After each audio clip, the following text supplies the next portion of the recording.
we can't, I mean, it's almost 30 years. We running South Africa. We keep begging white people to include us. Stop begging white people. I mean, have your own schools. I mean, it's...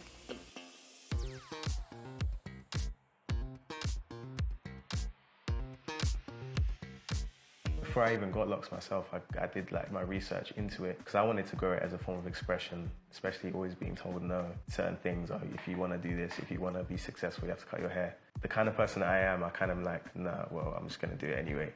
So, because you know at the time, dreadlocks, like... I hate that term as well. Yeah, dreadlocks. it was only negative. The late 19th century, I think the British were fighting the Kenyan warriors. And the locks were seen as inspiring fear in the white beholder. They were looking at that and they coined the term dreadful locks, and then it became dreadlocks. Any connotation with dreadlocks before, because dreadlocks have been around for time, like the Aztecs, a lot of the time, I'm sounding like it's a history lesson. I know what you're talking about. Like, yeah, locks have been around.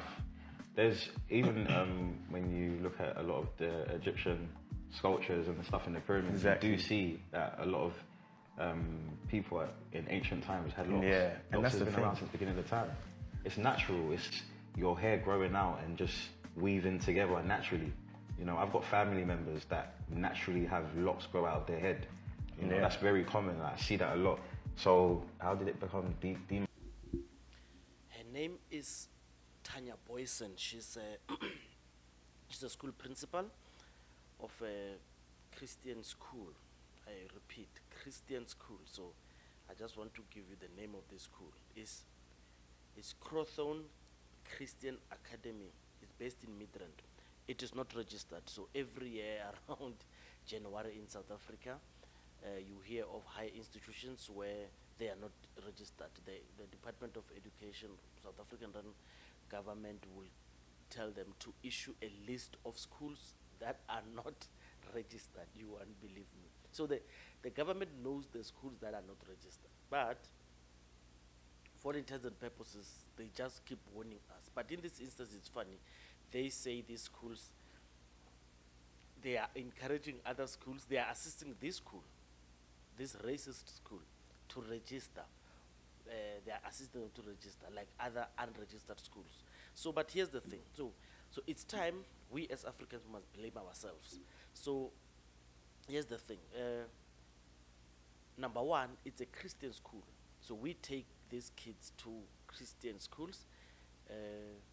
The Christians, the white Christians at the school, they determine what to do, when to do it.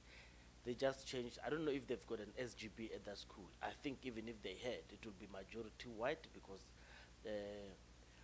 we as Africans, we pride ourselves. We pride ourselves with taking our kids to white schools. This is why we pride ourselves. I mean, and I know a lot of people will come and say, yeah, but I understand. But in this instance, I want to blame us as Africans, because we take pride in sending our kids to school. There are a lot of crashes. There's just a crash. They just appoint white kindergarten teachers without qualification. I know many where I live, many crashes without qualifications. I'm not even going to bother going and report it wherever, because I mean it's commonplace.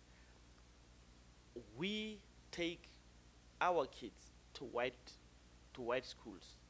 They get mistreated there. We are not even part of the leadership there, and we come and complain. But we vote into government the very same party that allows that.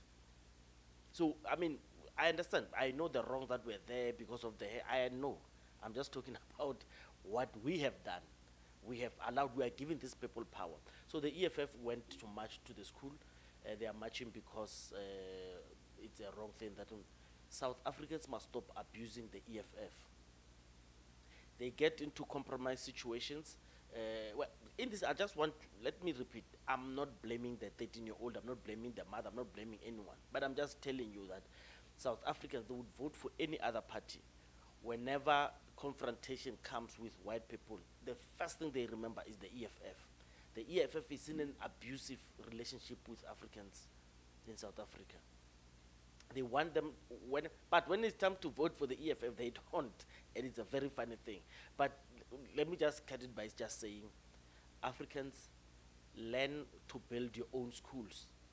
The white people have a right not to want you. They have a right. I mean, black, we have pride. We have pride. I mean, we must stop begging white people to include us in their lives. If they have a party, they don't want us, let us not go. If they have a school, they don't want us, let us not go.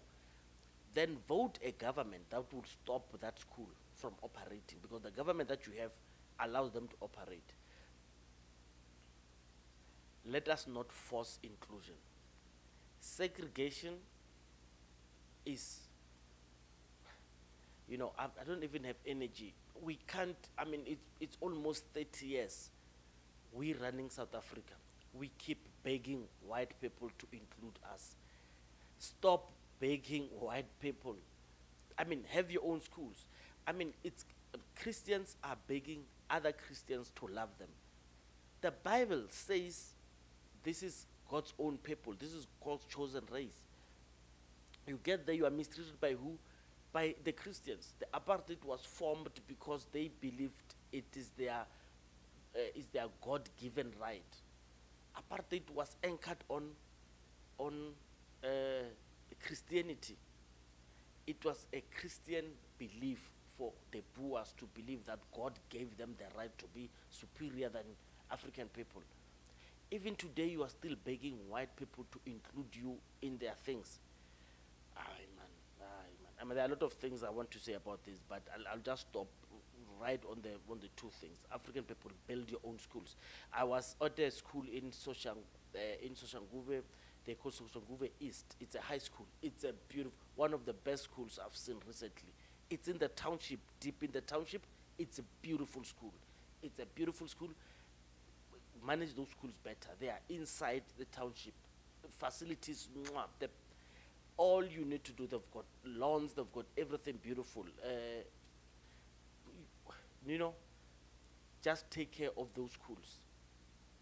This thing of leaving our townships, we're running towards the suburbs because this is where we deem good schools are.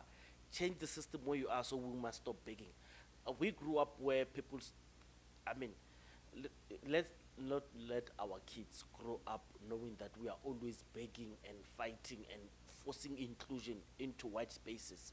Stop fighting to be included in white spaces. Those people clearly don't want, that school clearly does not want black people, because the only problem there is the hair, and the hair is us. They don't want long hair, but long white hair is fine, but long black hair is not fine. But let me cut it there. Let me just cut it there. Don't want to get agitated. Illegal. And we will be working very closely with them to assist in terms of making sure that they comply.